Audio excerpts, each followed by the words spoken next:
When a certain demographic can't understand something, the conclusions they reach are off the chart. Welcome to World of Batshit.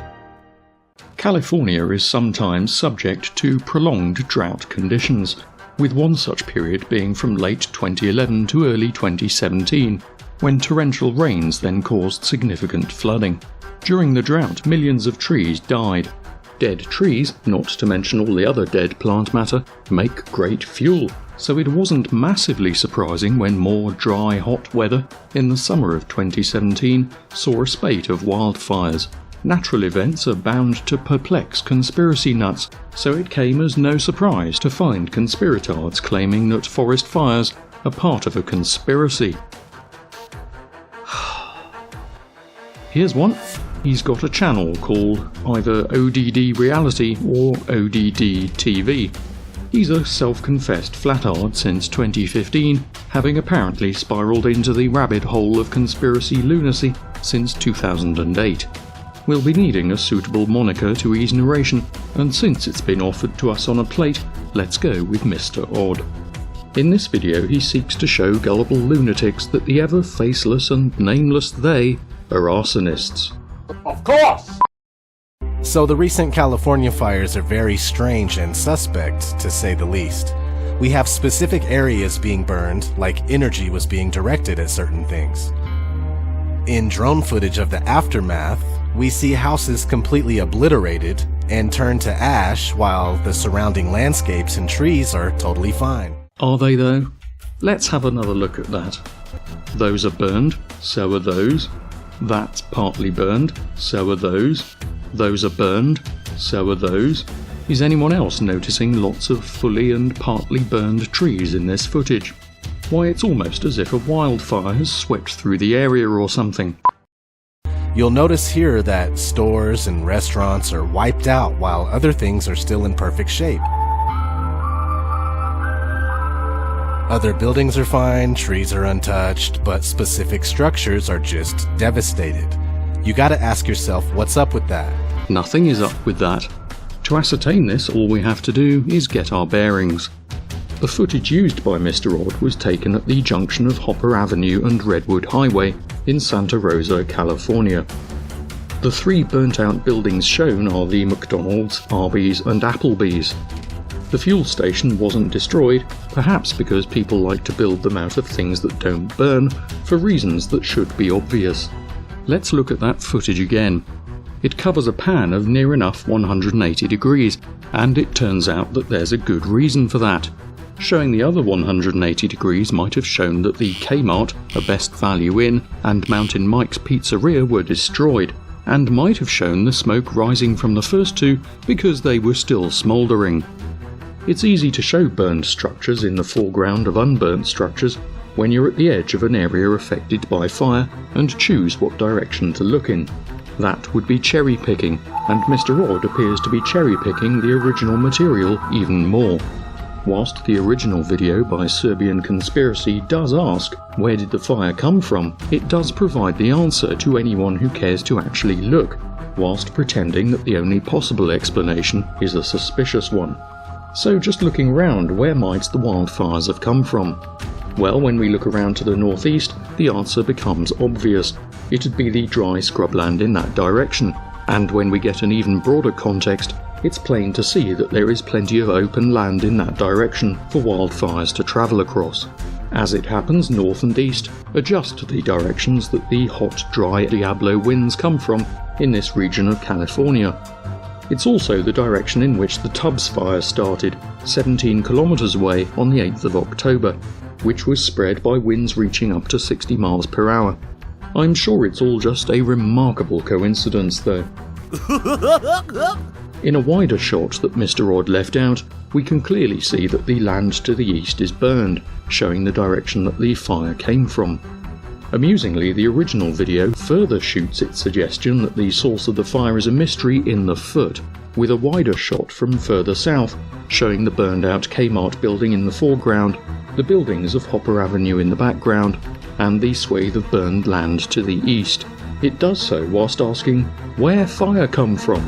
and on more than one occasion showing areas of burned land that tell you exactly where it came from, before quickly adjusting the camera to try and hide them again.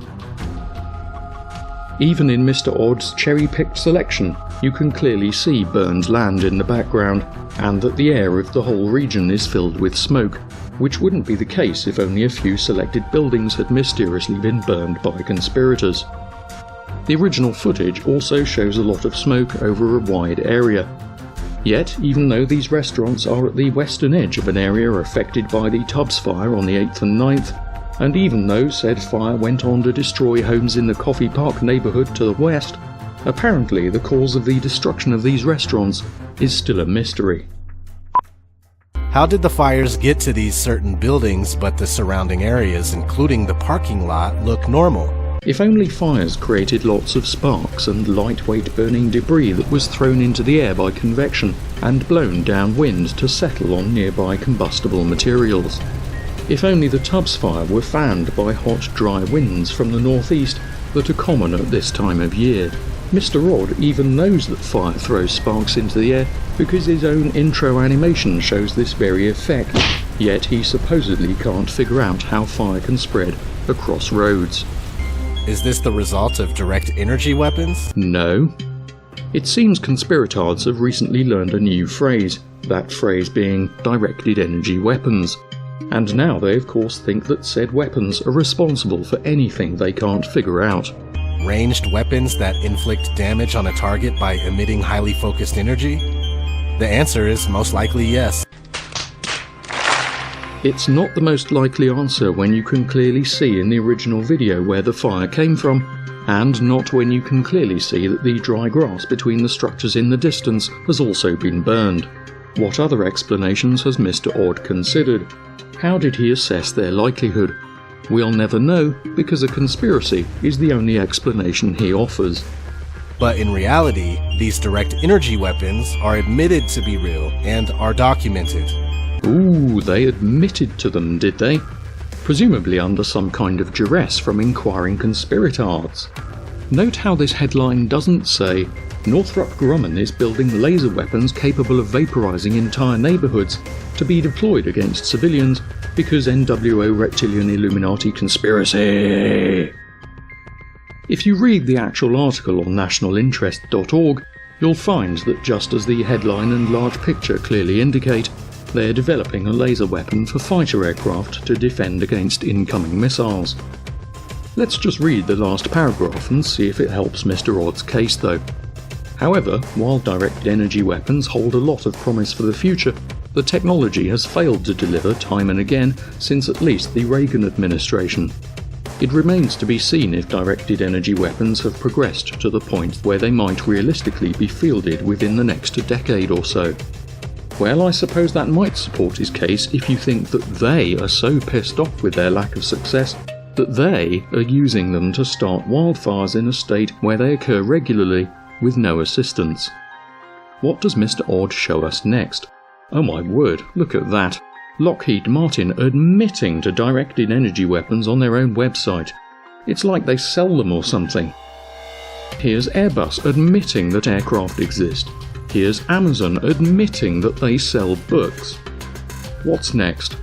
Raytheon sets phasers to drone destruction with directed energy weapon test. Although this article appears in several places, Mr. Odd's selection was this one. What he failed to show his viewers is the video after the first paragraph, which demonstrates the power of this weapon in bringing down 2 small drones. Therefore, wildfires. Are you ready for things to go off the rails, dear viewer? Get your face-protecting oven gloves ready. Now let's watch a clip from YouTube channel In Truth by Grace. This is not a carbon fire. This is the only fire in the whole wide world that's considered a forest fire where the forest did not burn. The forest didn't burn here. All the glass melted. All the structural materials that used to be a house have disappeared. They have disappeared. You have a couple of bent poles here. A couple of poles that are bent, but you have absolutely no materials. The houses have not fallen. The houses have disappeared. Almost as if it is made of seasoned timber or something, like many houses in North America. If only there was something about fire that could make dry, seasoned timber just disappear in a puff of smoke. If only the carbon in the wood would combine with oxygen in the air, releasing energy and carbon dioxide or something like that. I mean, if something like that happened, maybe wooden houses could vanish after being hit by a fucking fire, leaving behind just the non-combustible stuff. I want to show you where these fires are. Because if you're like me, you didn't know that there were 14 separate fires. How did 14 separate fires start over such a wide area? I know, in a dry state with millions of dead trees created by recent droughts, it's a total mystery. You guys, this isn't normal. This is not how it works. I think you'll find that's exactly how California's climate works. Let's try and condense this in a nutshell. California's mountains stop a lot of moist air passing over them, making eastern California, the home of Death Valley, Nevada and Arizona dry. These desert highlands are responsible for the hot, dry Santa Ana winds that affect Southern California. High pressure over the deserts and low pressure over the Pacific causes the desert air to flow to the coast. Funneled by mountain passes, the winds are forced to speed up, and as they descend, their temperature increases. A similar setup of inland high pressure and offshore low pressure can also cause the Diablo winds that affect Northern California. Both the Santa Ana and Diablo winds are hot, dry and fierce. They dry out vegetation that fuels wildfires and fan any fires that do start, rapidly supplying oxygen and sending embers flying. As a result, the fires spread quickly. Given that California is known for these winds and its wildfires, the only real mystery here is why our hopeless conspirators think wildfires burning homes isn't how California works. These homes didn't fall. These homes didn't burn. These homes disappeared. Well, it sure looks like a burned down home to me. The smoke, ash and charred remains kind of give it away, really. There's nothing left. There's not even a toilet bowl or a bathtub. Conspirators showing their elite image analysis skills once again, ladies and gentlemen. I can't see a toilet or a bathtub, therefore there aren't any. I put it to you, dear viewer, that our alarmed conspirator hasn't picked through the debris of this house to see if there is a toilet or bath present. A bath wouldn't necessarily be present, of course, since the owner may have had a shower or wet room. But I'm willing to bet that there was a toilet, and that said toilet hasn't vanished, but is in fact just hidden from the view of this single vantage point. The irony to the random claim that there's no bath or toilet is that it's a claim that holds less water than a toilet, and is far more likely to be full of shit. This is one of the cars, or trucks, or something that was in this fire, and you'll notice that the glass here, which has a melting point of between 2,600 and 3,000 degrees Fahrenheit, okay? We're talking forge, foundry, furnace temperatures to melt this glass. The presumption here, of course, is that the only way for glass to fail in a car is for it to melt. As it happens, car windscreens are made of laminate glass, whilst the other windows are made of toughened glass. The melting points of these glasses is also essentially irrelevant, as the thermal stress of fire tends to shatter them.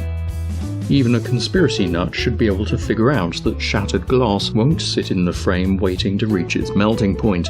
Our conspirators appeal to, well, conspiracy, in suggesting that there's something suspicious about this burned out car, is somewhat fucked up the arse by simply noticing that it looks like every other burned out car you'll ever see. People don't look at burned out cars and think, well, at least the glass is still there, because they usually don't have any windows left. Why is it even necessary to explain this? The next part of the video is a second segment where Mr. Odd uses History Channel footage about the National Ignition Facility in Livermore, California, which uses 192 laser beams converted from infrared to ultraviolet to heat a small target, which then emits X-rays to compress a 2mm capsule containing deuterium and tritium in attempts to achieve fusion ignition, something that hasn't yet been achieved. It appears that Mr. Ord doesn't understand the concept of power, and that the 500 terawatts of ultraviolet laser power delivered to the target, whilst being a large number, hundreds of times the power production of the United States, is only unleashed for a few billionths of a second, meaning that the energy required isn't that high, and can be stored ahead of the lasers being used. The funny thing is, the included clip actually gives a pretty good summary of what happens.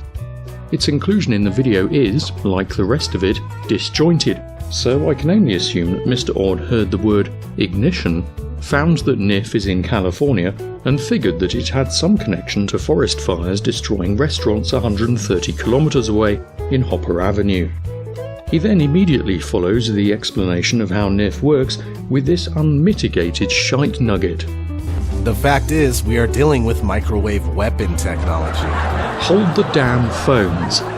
How did we get from a coherent third-party description of how NIF works, which doesn't involve microwaves, and some bint who doesn't understand the normal mode of destruction for burning homes and cars, to the conclusion that it's a fact that we're dealing with microwave weapons? Let's recap. No microwaves plus no microwaves equals microwave weapons. No. He then leaps from this spectacular non sequitur and naturally slathers another one on top of it, as if anyone asked for extra helpings of non sequitur. How else would this tree catch on fire from the inside? Apparently we can completely rule out the idea that the fire didn't start on the inside, because reasons. Much more plausible then that the ever-nameless and faceless they go around looking for trees they don't like. Burn it!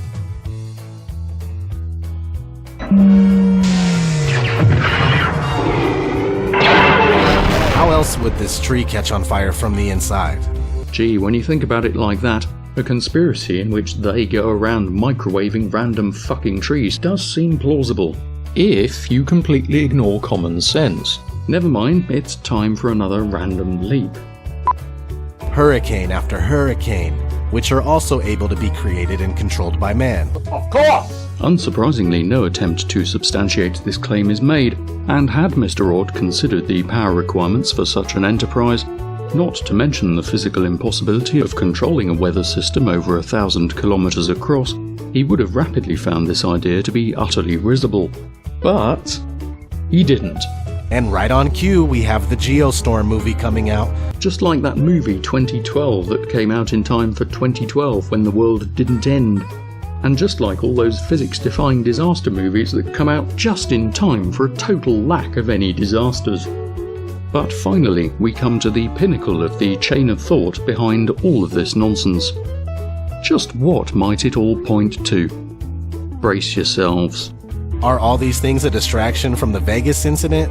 Probably. Yes, Mr. Ord's thesis is that hurricanes in the east, forest fires in California, and the Geostorm movie, principal photography of which began in October 2014, are deliberately created to distract people from a nutter shooting people in Las Vegas. Because that just makes perfect sense.